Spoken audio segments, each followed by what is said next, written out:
नमस्कार, श्रीनंदन रेसिपीजमध्ये तुमचे खूप खूप स्वागत आहे. आता श्रावण महिना चालू झाला आहे आणि श्रावणात बरेच सणवार असतात आणि त्यामध्ये बनवला जाणारा एक हमखास पदार्थ तो म्हणजे पुरणपोळी. अगदी मऊ लुसलुशीत आणि काटोकाट अशी टम फुगणारी पुरणपोळी कशी बनवायची ते आपण आज बघूयात. अगदी सोप्या पद्धतीने मी तुम्हाला दाखवणार आहे. त्यासाठी घेतली आहे हरभरा डाळ, याला तुम्ही चणा डाळ देखील म्हणू शकता. ही घरची डाळ असल्यामुळे बारीक मोठी आहे, एकसारखी नाही आहे. ही डाळ आपण कुकरमध्ये शिजवून घ्यायची आहे.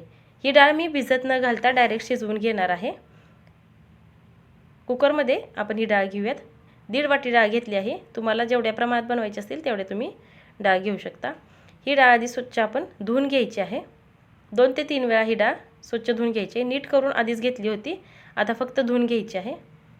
हे बघा, डाळ व्यवस्थित धुवून घेतली आहे. यामध्ये आता 1.5 ग्लास पाणी आपण ओतायचं आहे डाळ शिजण्याकरता.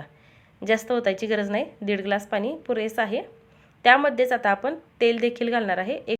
एक चमचा तेल यामध्ये घालायचं आहे. त्यामुळे डाळ उतू जात नाही, कुकरमध्ये डाळीचं पाणी उतू जात नाही आणि लवकर देखील शिजते.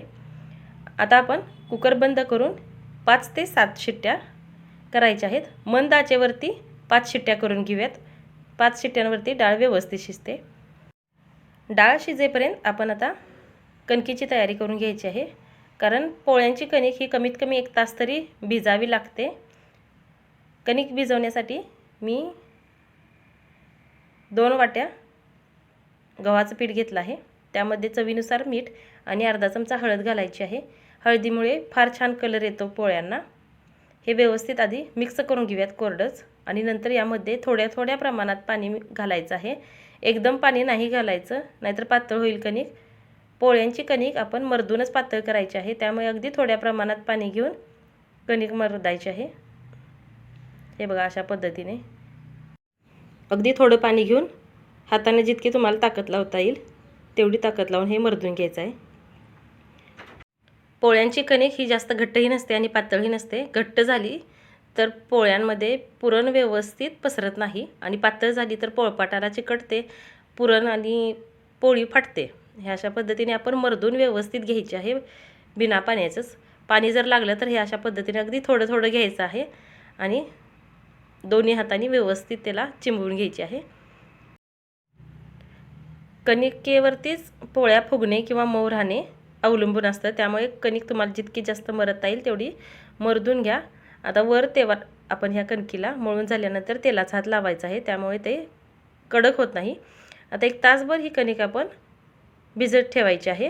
झाकण ठेवून देऊयात. आता कणिक मळून होईपर्यंत डाळ गार झाली होती. शिट्ट्या 5 करून घेतल्या होत्या मी आणि आता डाळ गार झाली आहे. शिजली आहे की नाही ते बघूयात. डाळ व्यवस्थित शिजली असेल तर पुरण अगदी छान होतं. आता आपण बघूयात ही डाळ शिजली आहे की नाही ते. हे बघा, अगदी व्यवस्थित शिजली आहे. हाताने दाबून बघायचे. कणी नाही राहिली पाहिजे. कणी राहिली तर आपलं पुरण व्यवस्थित पडत नाही, जाडसर पडतं आणि पोळी फाटते. त्यामुळे डाळ व्यवस्थित शिजवून घ्या. आता ही डाळ आपण चाळणीमध्ये काढून घ्यायची आहे, म्हणजे त्यामधलं जे येळवणे आहे ते खाली नितळून घ्यायचं आहे आणि डाळ वरती शिल्लक ठेवायची आहे. हे व्यवस्थित नितळून द्यायची आहे डाळ. एका खोलगट भांड्यामध्ये हे आपण नितळून घ्यायचं आहे. त्यातलं सगळं पाणी निघलं पाहिजे. अशा पद्धतीने हे जे खाली राहिलं आहे घट्टसर येळवणी, याची आपण कटाची आमटी बनवायची आहे. आता आपण सुरुवातीला पुरणामध्ये घालण्यासाठी वेलची पूड करून घेऊयात. ते पूड करण्यासाठी त्यामध्ये मी जे साहित्य घेतलं आहे ते दाखवते. वेलच्या घेतल्या आहेत 5 ते 7, सुंठ घेतली आहे, जायफळ आणि थोडीशी बडीशेप घेतली आहे. सुंठ आपण ठेचून मग मिक्सरच्या भांड्यात घालायची आहे आणि मग त्याची पूड करून घ्यायची आहे. हे बघू शकता, अगदी बारीक पूड तयार आहे. साखर घालून ती बारीक केली आहे. हा मसाला तयार झाला आहे. आता आपण कढईमध्ये डाळ घालायची आहे आणि ती थोडीशी आटवून घ्यायची आहे. त्यामध्ये हळद घालूयात आणि चवीनुसार थोडंसं मीठ घालायचं आहे, जास्त मीठ नाही घालायचं. त्यामुळे पुरण अगदी छान लागतं खायला. जेवढी डाळ होती तेवढ्याच प्रमाणात गूळ घालायचा आहे, म्हणजे 1 वाटी डाळ असेल तर 1 वाटी गूळ घालायचं आहे. गूळ अगदी किसून घ्या किंवा बारीक चिरून घ्यायचा आहे, म्हणजे तो लवकर मिक्स होतो पुरणामध्ये. मोठा मोठा घातला तर लवकर वितळत नाही आणि मग डाळ करपू शकते. अशा पद्धतीने आपण हे व्यवस्थित मिक्स करून घ्यायचं आहे. गूळ जसा पातळ होईल तसं हे पुरण थोडंसं पातळ होतं, ओलसर होतं. ते पूर्ण आपण आटवून घ्यायचं आहे. पुरण कितपत आटवायचं हे मी तुम्हाला आज दाखवते. पुरण परतत असताना सतत हलवायचं आहे, नाहीतर ते खाली करपू शकतं आणि चिकटू शकतं. यामध्ये आता आपण ही पूड घालायची बारीक केलेली. यामध्ये वेलची पूड बारीक करताना यामध्ये मी थोडीशी बडीशेप घातली आहे. बडीशेप घातल्यामुळे फार छान वास येतो आणि चवीला छान लागते पुरणपोळी. तुम्ही नक्की घालून बघा बडीशेप. आता हे पुरण आटत आलं आहे. बऱ्याच वेळा पुरण किती वेळ आटवायचं हे लक्षात येत नाही, तर त्यासाठी काही टिप्स आहेत त्या मी तुम्हाला सांगते. हे अशा पद्धतीने गोळा तयार व्हायला लागला पुरणाचा, तर पुरण व्यवस्थित अगदी तयार झाला हे लक्षात येतं. हे बघा, अशा पद्धतीने गोळा तयार व्हायला लागतो. किंवा तुम्ही थोडासा ओलसर हात करून घ्यायचा आहे, म्हणजे भाजू नये. हात ओलसर करून घ्यायचा आणि पुरणाला लावायचा. जर आपल्या हाताला पुरण चिकटलं तर समजायचं अजून गरज आहे त्याला परतायची. नाही चिकटलं तर ते तयार झालं आहे असं समजावं. आता हे पुरण व्यवस्थित परतून तयार झालं आहे. हे आपण गरम असतानाच बारीक करून घ्यायचं आहे. एका पुरणाच्या जाळीमध्ये मी हे पुरण घालून फुलपात्राच्या साह्याने बारीक करून घेणार आहे. गरम असतानाच बारीक केलं तर ते लवकर बारीक होतं. थोडं गार झाल्यानंतर वेळ लागतो बारीक करायला, त्यामुळे ते गरम असतानाच आपण बारीक करून घ्यायचं आहे. हे बघा, अगदी व्यवस्थित झालं आहे, मऊ झालं आहे. अशा पद्धतीने गोळी तयार झाली पाहिजे. हे सगळं पुरण मी तयार करून घेतलं आहे. हे बघा, मी तुम्हाला दाखवते. हे अशा पद्धतीने जर गोळा तयार झाला तर पुरण आपलं व्यवस्थित तयार झालं आहे, व्यवस्थित आटलं आहे हे लक्षात येतं. पेढ्यासारखं झालं पाहिजे, मऊ अगदी. आता पुरण आपलं तयार झालं आहे. हे पुरण तयार झालं आहे आणि आता तोवर कणिक देखील भिजली आहे. आपण भिजवतानाच व्यवस्थित मरदलेली, त्यामुळे हे बघा अशा पद्धतीने लांबती कणिक. हे बघा, अशी चिवट झाली पाहिजे, चिकट झाली पाहिजे, म्हणजे पोळ्यांसाठी परफेक्ट अगदी कणिक आपली तयार झाली आहे. आता आपण पुरणपोळी लाटून घेऊयात. जेवढ्या प्रमाणात तुम्हाला, म्हणजे जेवढ्या आकाराची तुम्हाला पुरणपोळी बनवायची आहे तेवढा गोळा घ्या. साधारण चपाती बनवतो तेवढ्या आकाराचा मी गोळा घेतला आहे. आणि याची आता वाटी तयार करून घ्यायची आहे. आपण हाताला पीठ थोडंसं लावून घेऊयात, म्हणजे कणिक चिकटत नाही. आणि त्याची अशी वाटी करून घ्यायची आहे. मधला भाग आहे तो थोडासा जाडसर ठेवायचा आहे आणि त्याची कडाच आपण पातळ करून घ्यायची आहे. या अशा पद्धतीने त्याला वाटीचा आकार देऊयात.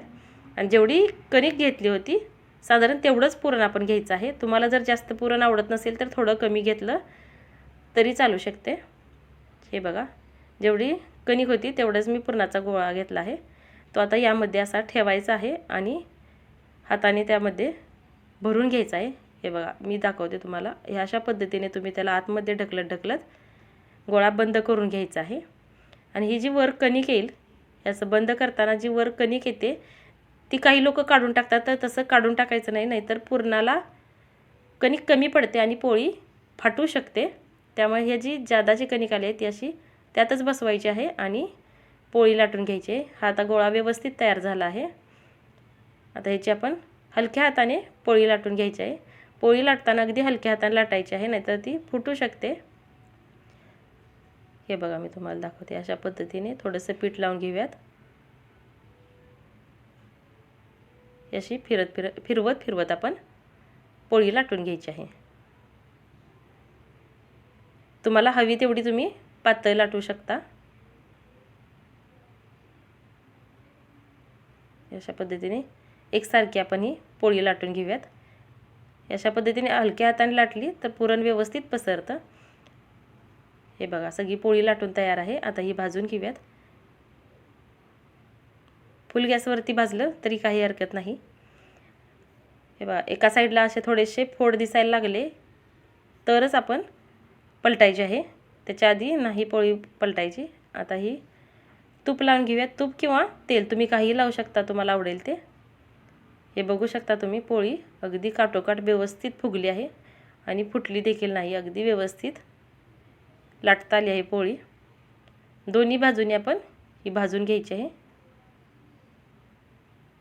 हे बघू शकता, अगदी व्यवस्थित झाले. करपूस रंगावरती आपण ही भाजायची आहे. पोळी भाजायला जास्त वेळ लागत नाही, 2 ते 3 मिनिटात पोळी भाजून होते. तुम्हाला जर कमी गोड आवडत असतील पोळ्या तर तुम्ही डाळी एवढा गूळ न वापरता थोडासा कमी वापरला तरी चालू शकते.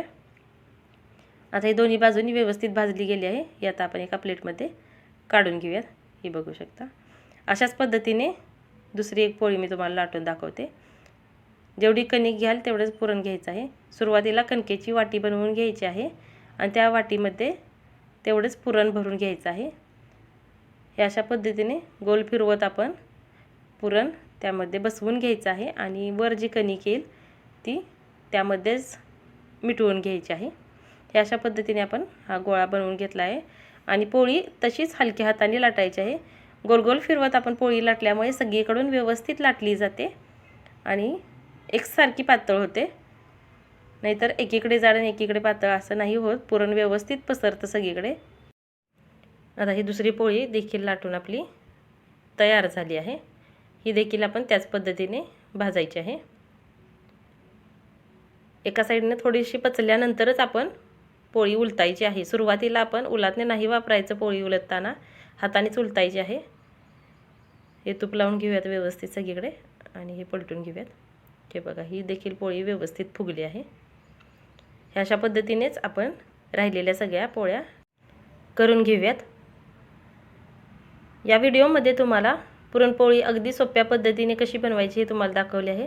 अगदी मऊ लुसलुशीत आणि टम फुगणारी पुरणपोळी सोप्या पद्धतीने कशी बनवायची सगळ्या टिप्स सहित तुम्हाला सांगितले आहे. तुम्हाला जर हा व्हिडिओ आवडला असेल तर तुम्ही श्रीनंदन रेसिपीज या चॅनेलला लाईक करा, शेअर करा आणि सबस्क्राईब करा. हे बघू शकता, कटाच्या आमटीसोबत पुरणपोळी अगदी नाजूक आणि छान दिसत आहे. मऊ लुसलुशीत अशा पुरणपोळ्या आपल्या तयार आहेत. धन्यवाद.